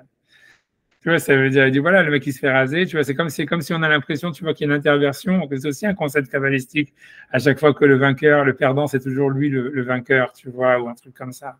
Mais tu vois, là si tu veux, en fait, il met Sancheriv alors que c'est un rachat, c'est un truc, tu vois, qui a maudit Hachem, tout ce que tu veux, que normalement, ça aurait été le dernier où tu aurais pensé qu'on va identifier le peuple d'Israël sur quelqu'un dans le Talmud, dans les Sancheriv. Ben, lui, il identifie, tu vois, Adam Arishon, le peuple d'Israël, à Sancheriv, tu vois. C'est étrange d'un côté, hein, mais tu vois, ça veut dire, pourquoi pas, tu vois, je veux dire, tu vois, puisque c'est un code, donc c'est normal que ce soit le plus inattendu possible, tu vois, j'en sais rien, mais c'est ça ce qui veut dire. Il y a aussi cette idée, comme je dis, tu vois, d'interversion, tu vois, c'est qu'en général, tu vois, tu tu vois, comme je te dis, peut-être d'une manière rigolote quand je dis sur le Rabbi Lubavitch avec le nazisme, mais tu vois, c'est que dans le si tu veux, à chaque fois, si tu veux, dans le tu vois, il y a ce passage, il y a, tu vois, ce midrash super connu, enfin, c'est l'introduction, tu vois, dans le Chalot de Rabbi Ishmael, qui dit que quand, en fait, les 10 Tanaïm, ils ont été tués par les Romains, par les généraux romains, en réalité, ils sont pas morts et ils n'ont rien senti, parce qu'en fait, parce qu'ils ont interverti les âmes. C'est-à-dire qu'en fait, si tu veux, tu vois, c'est connu, ça veut dire cette histoire, c'est comme un truc de bande dessinée encore plus, tu vois, que tu connais pas ça. Tu vois, c'est assez bordel, vous regardez les bandes dessinées parce que vous connaissez pas les horreurs. Mais tu vois, si vous saviez à quel point c'est de la science-fiction, là-bas, tu vois, ça veut dire que c'était 10 000 fois, c'était en avance, tu vois, Bogdanov et tout ça. Tu vois, mais ça veut dire, que tu vois, le truc, tu vois, c'est qu'en fait, tu vois, dans la fin de Abishmael, il dit en réalité que ce qui s'est passé quand tu vois les Romains, ils ont tué les 10 Tanaïm. En réalité, il y a eu, ça veut dire ces 10 généraux romains ou 10 empereurs romains, en fait, qui sont rentrés dans les âmes de ces personnes-là, de ces rabbinim, quand ils ont été torturés, et que eux, les rabbinim, ils sont rentrés dans les âmes des 10 empereurs romains. Et on te cite le truc. Tu vois que c'est des empereurs romains, tu vois qu'eux, ils ont fait des décrets pro-Israël, qui ont donné, tu vois, tout le pouvoir à Yehuda Hanassi et tous ces machins-là, et blablabla. Mais il y a tu vois, comme un système, tu vois qu'à chaque fois, tu vois, d'interversion des âmes, c'est-à-dire que si tu veux, c'est comme si un agresseur, et que l'agresseur, en fait, même, tu vois, il accomplit son agression, bizarrement, si tu veux, c'est comme un truc de Stockholm, tu vois, c'est lié à ça, où, tu vois, c'est comme si la victime, elle s'identifie à l'agresseur, mais pas dans le sens où finalement, tu vois, elle va devenir, ah, je suis l'agresseur, etc. Mais c'est bizarre, tu vois, mais ça serait plutôt, ça serait vu dans le Zohar comme un truc positif, tu vois, c'est pas, ah, tu vois, comme les Goïms, ils disent, ah, les Israéliens, c'est des nazis parce qu'ils ont été torturés par les nazis, donc ils font la même chose. Tu vois, ça, c'est la doxa, tu vois, des Goïms actuels, tu vois. Mais ça veut dire parce que c'est l'identification à l'agresseur, donc ça s'explique par la psychanalyse et tout ça. Ça, c'est ce que tu vois, ce que tu n'entends pas dans les psychanalystes juifs qui sont 80% des psychanalystes, mais ça veut dire les 10% qui ne sont pas juifs, ils te disent ça, tu vois. Et tu vois, au cas où tu n'étais pas au courant, tu vois, mais ça veut dire, mais tu vois, mais voilà, mais ce que je veux dire, tu vois, ça veut dire, tu vois ce que je veux dire, dans la Kabbale, et si tu veux, l'identification à l'agresseur, elle est positive, tu vois. C'est comme si, en fait, tu vas prendre les bons côtés de l'agresseur. Tu vois, quand je dis comme le rabbi, il a pris tout le fascisme, il l'a mis dans le judaïsme, tu vois, ça veut dire, mais tu vois, ça veut dire, ouais, que c'est vu comme, tu vois, ah, il y avait quelque chose de bon à prendre dans le fascisme. Et moi, j'ai compris tous les rouages, tu vois, comment tu peux faire le culte de la personnalité, comment tu peux faire des grands meetings, comment tu peux faire, tu vois, ça veut dire, tu peux essayer d'internationaliser le truc, aller sur tout le monde, tu vois, un truc comme ça, tu vois, de faire, tu vois, de take over, tu vois, ça veut dire, si tu vois, c'est clair, tu vois, voilà, c'est qu'il y a comme c'est une interversion des âmes, tu vois. C'est comme si tu vois, si tu veux, parmi les morts de la Shoah, si tu veux, l'âme de Hitler, elle serait rentrée dans un rave, tu vois, et que c'est devenu un truc positif, tu vois. C'est un truc comme ça, tu vois. Tu vois, bref, tu vois, mais voilà, mais ce que je veux dire, tu vois, c'est pour ça, je ne sais pas comment je disais ça, ça veut dire quand je parlais, voilà, quand on identifie Sancheriv, ici le Maral, identifie Sancheriv comment dire, au peuple d'Israël, c'est parce que comme c'est celui qui a perdu, donc grosso modo, ça veut dire c'est lui, tu vois, ça veut dire grosso modo c'est lui le gagnant, quoi. Grosso modo c'est lui qui prend la Gdusha, c'est le perdant, tu vois, ça veut dire qu'il va toujours récupérer la Gdusha du gagnant, tu vois. C'est tu vois, dans un conflit, grosso modo, le perdant va, en général, tu vois, il va récupérer, tu vois, il va récupérer des trucs de Gdusha du gagnant, de l'agresseur, du gagnant, parce que le gagnant, grosso modo, tu vois, ça veut dire en exprimant la violence, etc., il a perdu une partie de son âme. Et il l'a donné, en fait, à celui qui a été la victime, tu vois. Il y a un truc comme ça, tu vois. Tu vois, même le truc, c'est dans Nietzsche, il y a ça. Hein. Ce qui est super malin, c'est que Nietzsche, il a vu ça. Dans le part de la bien et le mal, il y a un paragraphe sur ça. Quand il parle sur, tu vois, ça veut dire pour lui, tu vois, c'est quand il explique justement sur le christianisme et tout ça, et l'Empire romain, il explique, tu vois, en réalité, que comment ça se fait que Jésus, il a tellement percé chez les Romains, c'est parce que, comme les Romains, en fait, ils avaient détruit, tu vois, ils ont victimisé, tu vois, ils ont adressé une violence, tu vois, et des massacres sur les Juifs. C'était normal, en réalité, qu'ils perdent une partie de leur âme et qu'en fait, si tu veux, ils soient, en fait, au contraire, habités par une âme juive, que pour lui, c'était le christianisme, tu vois. Et tu vois, tu vois, c'est un truc comme ça, tu vois. C'est dans Nietzsche, hein, et Nietzsche, il n'avait pas vu les Harold Rabbi Ishmael, à mon avis. Tu vois, c'est pour ça que le mec, il est pas bête du tout, tu vois. Pour un mec qui part de zéro, tu vois, qui arrive à des conclusions comme ça, c'est pas mal, tu vois. Et tu vois, tu vois, ouais, tu vois, c'est quelque chose de. Whatever, hein, tu vois, mais c'est un truc comme ça. Donc, c'est ça le dévoilement de la lumière, tu vois. Ça veut dire, c'est un dévoilement, tu vois, que voilà, whatever, d'où est-ce qu'il sort, où est-ce qu'il arrive à la fin, c'est pas évident.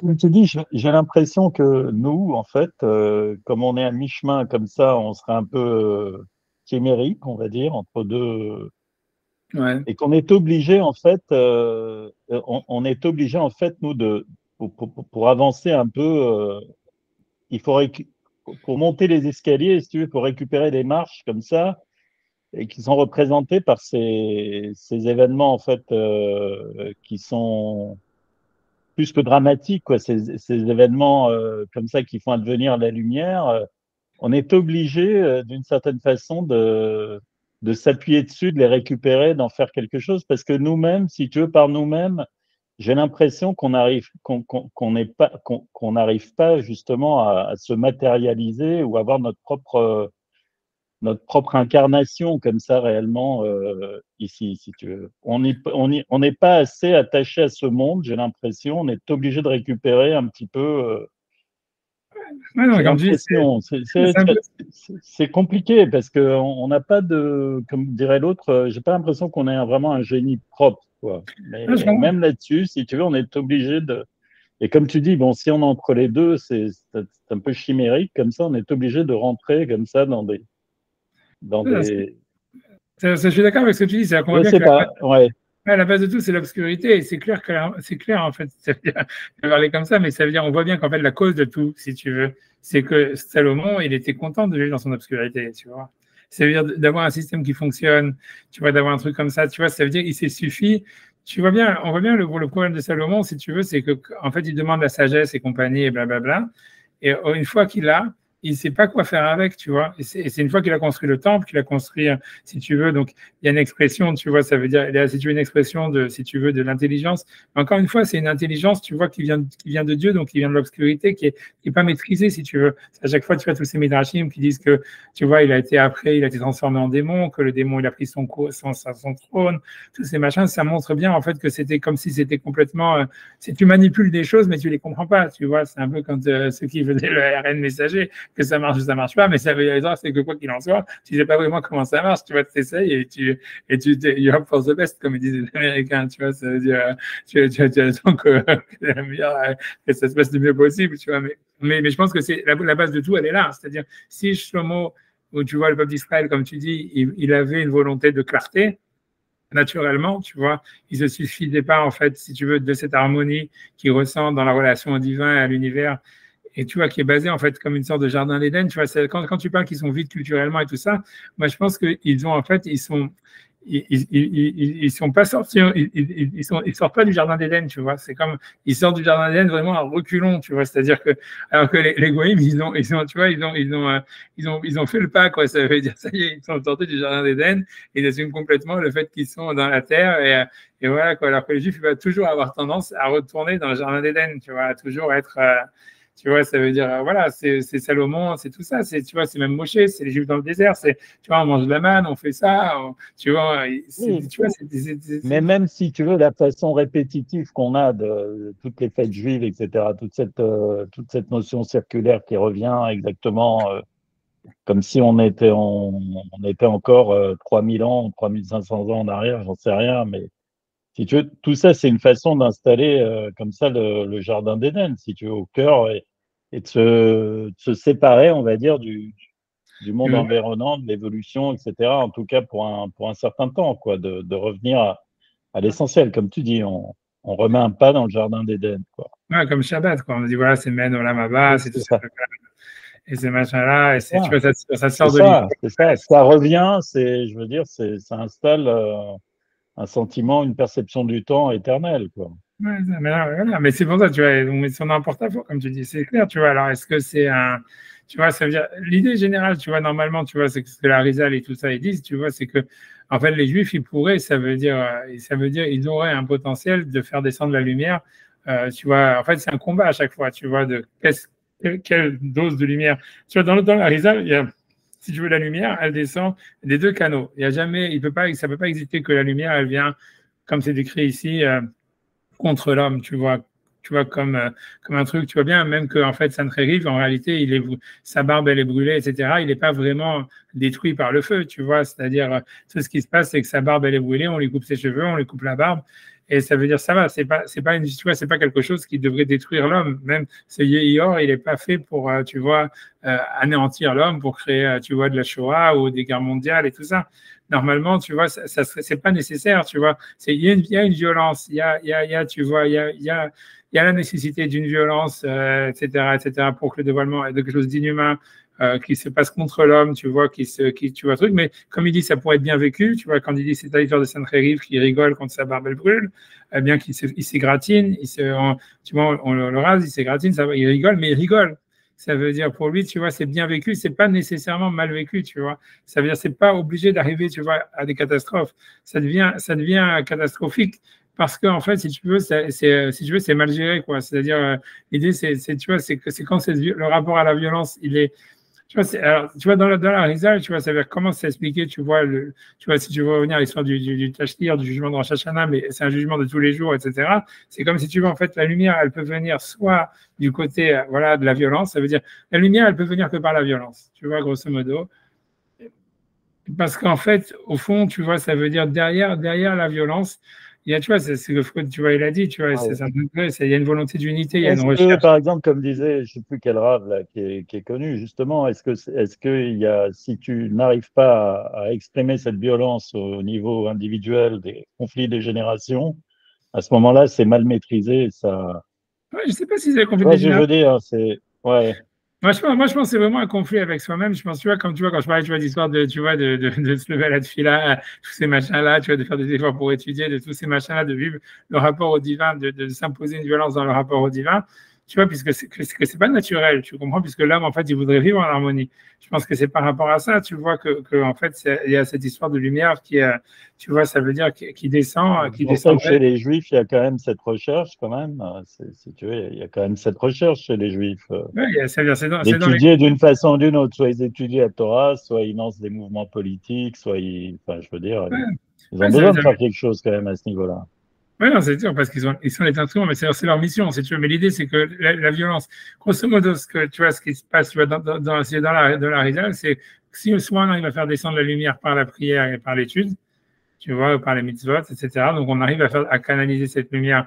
Et cette lumière-là, si tu veux, en fait, elle descend comme ça. Et voilà, et ça sauve, si tu veux. C'est pour ça, quand tu regardes dans les Midrashim, tu vois, il y a marqué par quel mérite les ministres sont sauvés des guerres et tout ça. C'est par le fait de répondre à un Kaddish à la synagogue. Tout ça, c'est dans un Yahou, ce machin, etc. Par l'étude de la Torah et tout ça. Parce qu'en fait, cette violence que tu vois que, en fait, cette violence qui s'exprime dans le monde, tu vois, qui est surnaturelle. On voit bien aujourd'hui, tu vois, c'est-à-dire maintenant, puisqu'on on est capable, tu vois, à l'époque présente, on voit bien dans l'actualité que c'est voilà, il y a une violence latente qui s'exprime et personne n'est capable d'expliquer pourquoi, tu vois, comme les gens n'étaient pas capables d'expliquer la Shoah, ils sont pas capables d'expliquer ce qui se passe maintenant, tu vois. Ça veut dire au fond, tu vois, ça veut dire d'où vient, on va donner des explications, mais c'est des explications hyper tendancieuses. La vérité réelle, c'est que voilà, c'est comme il dit, c'est pas humain, c'est quelque chose qui est, tu vois, au-dessus de l'homme, c'est qu'il y a une lumière qui doit se dévoiler, il y a une obscurité que l'homme ne peut pas vivre. Pourquoi il a choisi de voir ça comme une obscurité dans laquelle il ne peut pas vivre, tu ne sais pas, mais c'est comme ça. Maintenant, ça devient pour lui quelque chose, tu vois, insupportable, et ça doit s'exprimer par une recherche de lumière qui est une recherche, tu vois, qui est Ça l'expression. paraît en contradiction quand même avec le but de l'homme, comme tu dis, de devenir un dieu, de s'auto-créer, etc. Parce que là, il subit quelque chose et en aucun cas, il est en position, on va dire, d'initier par lui-même. Tu vois ce que je veux dire? Parce que si on allait dans ce sens qu'on doit devenir des dieux et qu'on doit être indépendant d'une certaine façon, nous-mêmes, on aurait cette initiative comme ça, si tu veux. Là, je sais pas, il y a un truc logique qui me contrarie. Ouais, mais l'idée, c'est parce qu'on n'est pas capable d'avoir cette initiative. C'est, tu vois, l'histoire, c'est comme, tu vois, c'est tout, tu vois, ça veut dire, c'est si jamais, tu Alors, vois, à un oui, moment, il y aurait un basculement. Alors, à un moment, on trouverait cette initiative. À un mais moment, on l'anticiperait nous-mêmes, on va dire, cet apport de lumière, quoi. ouais. Et c'est sûr que tu comprends. C'est sûr qu'on est en train d'y arriver, tu vois. C'est-à-dire que je sais pas encore pour combien de guerres mondiales il faudra avant, mais mais le truc, ça veut dire, on voit bien que si tu veux, là, on est vachement plus capable, tu vois, d'anticiper, tu vois, qu'est-ce qui est en train de se passer maintenant que les Juifs avant la deuxième guerre mondiale, tu vois, ou avant la première. Ça veut dire tout le monde, tu vois, tout le monde est très conscient de vers quoi on va. Tu vois ce que je veux dire? C'est dans la première guerre mondiale, les mecs ils croyaient que ça allait durer une semaine ou j'en sais rien. Ou et tu vois, les types de la deuxième guerre mondiale, les Juifs ils sont pas partis parce que ils sont en train de faire de la thune, tout va très bien, on s'en fout. Tu vois, ça veut dire là, tu vois, ça veut dire là, tout le monde comprend très bien. Ça veut dire, je pense que tout le monde est assez, tu vois, tout le monde comprend très bien, anticipe très bien l'histoire. Donc c'est déjà un grand progrès, tu vois, par rapport à ça. Maintenant le truc, c'est, tu vois, ça veut dire, ça veut dire après ça, tu vois, voilà, tu vois à quel point on va anticiper, tu vois à quel point, oui, cette fois-ci, la prochaine, j'en sais rien, tu vois, mais ça veut dire, c'est ça l'idée, ça veut dire qu'on apprend à gérer, tu vois, on apprend à gérer cette lumière, tu vois, tu vois, qui irradie sur nous et le Ior qui tombe dessus, tu vois. Tu vois, c'est manienne, parce que même si tu veux, tu peux dire que les Maasé, si tu veux faire un petit remède, tu vois, que les trucs qui arrivent à Simchat Torah, que c'est là où est-ce qu'on dit Bereshit Bara, Vema Hashem Ior, tu vois, et la lumière soit, tu vois, ça veut dire, tu vois, C'est ouais, la discussion qu'il avait eue, Bernard-Henri Lévy, pour une fois qu'il disait pas une connerie par rapport à Benny Lévy, là, et il lui avait dit au sujet justement de ces événements, il dit oui, mais cette fois-ci, c'est plus de quel événement, mais enfin un peu dans le même. Il dit oui, mais cette fois-ci, on est averti, on est au courant. oui, ça peut changer, tu vois, tu vois, ça veut pas dire qu'on va être J'avais sauvé. trouvé le truc complètement idiot parce que, enfin moi, par définition, si tu veux, quand il y a des événements qui arrivent, c'est toujours fait pour déjouer tous les Ouais, pronostics, si tu veux. Sinon, c'est pas un événement, si tu veux. Tu contrecarres, mais les événements, c'est fait pour survenir comme ça et déjouer tous les pronostics. Bon, écoute, ouais, non, je sais c'est pas. toujours, non, c'est sûr que ça arrive toujours par surprise. Mais si tu veux, c'est l'événement qui arrive par surprise. Si tu veux, le truc, si tu veux, le truc est La prévu, tu vas façon de pas. l'interpréter, j'ai l'impression qu'on est toujours plus ou moins en retard d'une guerre, quoi. Mais bon. Ça dépend à quel point tu es honnête avec toi-même, c'est tout, tu vois. Si tu veux le truc, tu vois, tu vois, ça veut dire, c'est exactement, tu vois, encore une fois, c'est quand Titus, quand il a détruit le temple et qu'il y a une voix qui lui a dit, t'as moulu de la farine qui était déjà moulue. Si tu veux, tu vois, je donne un exemple, tu vois, tu prends l'exemple du 11 septembre, tu vois, ça veut dire, c'est clair, tu vois, moi j'étais là-bas et tout ça, etc. C'est sûr que personne ne s'attendait à ça. Tu vois, ça veut dire tout le monde était, tu vois, tout flyait, la bourse elle flyait, tout le monde faisait du fric, tout le monde était machin. Tu vois, tu vois, tu vois, je pense que c'était le top de ce qu'on était, tu vois, c'était le pinacle. Mais d'un autre côté, tu vois, ok, ça c'est si tu regardes dans tu vois, ok, tu vois, mais si tu voyais les valeurs de la société, où est-ce que ça allait, comme tu vois ce qui est en train de se passer maintenant, ça veut dire, tu voyais bien que tu étais en train d'arriver, en fait, dans une impasse, tu vois. Et que, tu vois, le 11 septembre, c'est le début de ce qui se passe maintenant. Et tu vois, c'est tout en droite ligne. Ça veut dire, ça fait que découler. Si tu veux, comme un truc, ça prend plus ou moins d'années pour se découler, etc., pour arriver à ça, à ça, à ça, à ça. Mais si tu veux, tout est complètement prévisible. Ça veut dire n'importe qui est honnête, il comprend. Et si ça passe pas par l'Iran, ça passera par un autre. Si ça passe pas par la Chine, ça passe par ça. Tu vois, ça veut dire, on comprend bien qu'il y a une situation de crise et que cette crise-là, en réalité, elle dépasse, si tu veux, si tu veux, à chaque fois qu'il y a une guerre, quand tu vas regarder l'histoire, à chaque fois qu'il y a une guerre, qu'il y a une catastrophe, c'est à chaque fois des prétextes. Ça veut dire que les gens, 100 ans après, tu veux pas, si tu veux expliquer c'est quoi les motifs de la guerre de 100 ans, ok, on va te dire ça, mais en réalité, on voit bien, ça justifie pas une guerre de 100 ans, si tu veux. Ou la même chose, la Deuxième Guerre mondiale, tu vois, ça veut dire personne ne comprend jusqu'à maintenant vraiment sur quoi ils se battaient, ni la première. Si tu regardes avec le recul, c'est pas du tout clair pourquoi ils se battaient, c'était quoi les enjeux exactement. Et c'était facilement, si tu veux, ça aurait pu facilement être résolu, tu vois, par la négociation, tu vois, ça veut dire sans aucun problème. Ça veut dire, c'est-à-dire qu'en fait, l'idée, c'est que la violence, cette lumière, elle devait sortir. Et après ça, tu vois, c'est après comment ça sort, c'est sûr, c'est toujours surprenant, tu vois, mais en fait, ça veut dire, en fait, c'est pas surprenant, c'est pas vraiment, c'est-à-dire le mécanisme, il est pas surprenant, c'est-à-dire, si tu vois ce que je veux dire, c'est qu'on allait arriver à une impasse, que tu vois que il y avait, que la société, elle est complètement corrompue de A à Z, tu vois, ça veut dire que tu vois, c'était où tu vois, il y a zéro valeur nulle part, etc., etc.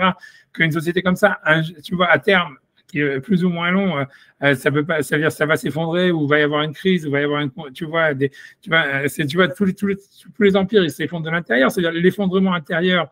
Le non-sens et tout ça était déjà existant, tu vois ce que je veux dire. Tu vois, ça veut dire que, tu vois que ce qui s'est passé, tu vois, dans le 11 septembre, la bourse, ça veut dire, ça s'est effondré, tout le truc, si tu veux, tout est basé en fait sur de la corruption, sur des faux chiffres, sur des machins, sur tu vois, sur peu importe, sur de la création de richesses imaginaires. Mais c'est vrai, tu vois, ça veut dire, ça, à un moment ou à un autre, ça va exploser, tu vois, quelle que soit la bulle, tu vois, comment ça va exploser. Comment que tu vois que ce soit pas un truc en 1929, tout ça, mais c'est parce que tout est basé sur du vent, c'est-à-dire, c'est tout, ça veut dire. Donc, si tu veux, c'est hyper prévisible. Ça veut dire, c'est hyper prévisible. Après ça, tu vois, c'est comment ça va se passer. Est-ce que c'est ci, est-ce que tu vois, est-ce que c'est l'Iran, est-ce que c'est la Chine, est-ce que c'est là, est-ce que c'est pas les Allemands, est-ce que c'est pas les trucs, c'est pas n'importe quoi. Tu vois ce que je veux dire? Personne n'aurait cru qu'Alexandre le Grand, un mec qui vient de Macédoine, c'est un pays de merde. Tu vois, il allait conquérir tout le monde. Tu vois, c'est exactement, c'est vrai, tu peux jamais savoir qu'est-ce qui va se passer. C'est possible que tu vois, c'est un mec de l'Ukraine qui vont être super armés, qu'ils vont commencer à faire la guerre en toute l'Europe après. T'en sais rien. Tu vois, c'est ce qui s'est passé. Tu vois, ça peut se baser, tout peut arriver. Ça, c'est clair que c'est pas prévisible.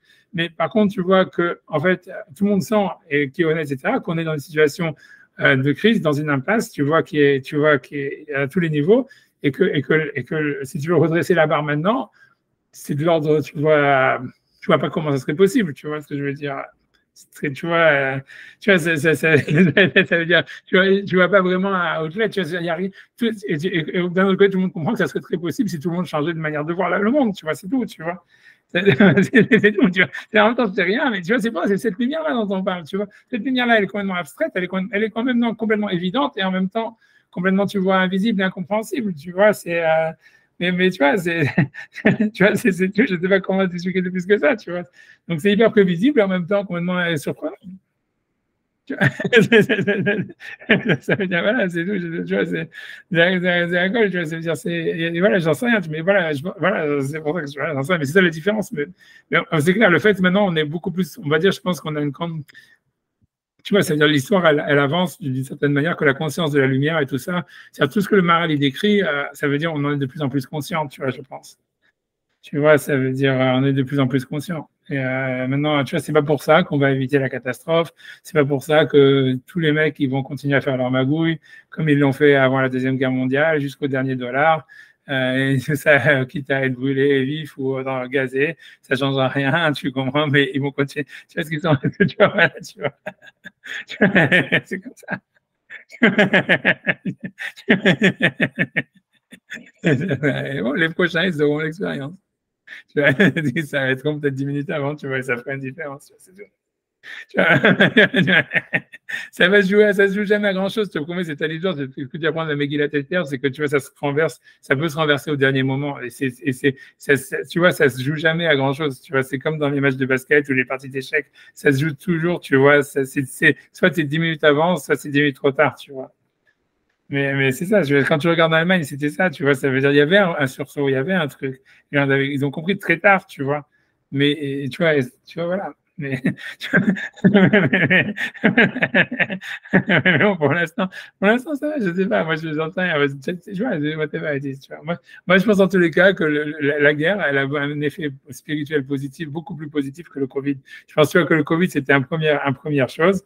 Tu vois que maintenant, tu vois ça, c'est une deuxième chose. Et là, on sent quand même que tu vois, il y a quand même une prise de conscience quand même plus grande. Tu vois, chez les Juifs, chez les Goïms, j'en sais rien, mais chez les Juifs, tu sens qu'il y a quelque chose qui se passe. Avant, c'était, tu vois, vraiment, tu vois, c'était du zéro. C'était vraiment, tu vois, c'était voilà, l'homme chané.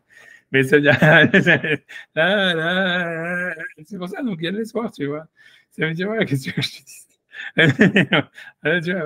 Tu vois, vous voulez avancer un petit peu ou comme tu voulez, on peut s'arrêter là comme vous voulez. Je sais pas si vous avez des questions encore, mais je suis ouvert. On s'arrête, vous voulez qu'on s'arrête? Comme vous voulez. Voilà, on s'arrête. Ok, bon alors Shabbat Shalom et à la prochaine. Donc normalement, c'est Shabbat, je fais le cours, je pense. Ouais. Enfin, pas pour vous, il n'y a que Shabbat Shalom, et de bonnes nouvelles. Amusez-vous bien. Merci, bye. C'est ce qui arrive quand je vois. Allez, Shabbat Shalom, merci beaucoup. C'est quand je fais un café. Shabbat Shalom. Ouais.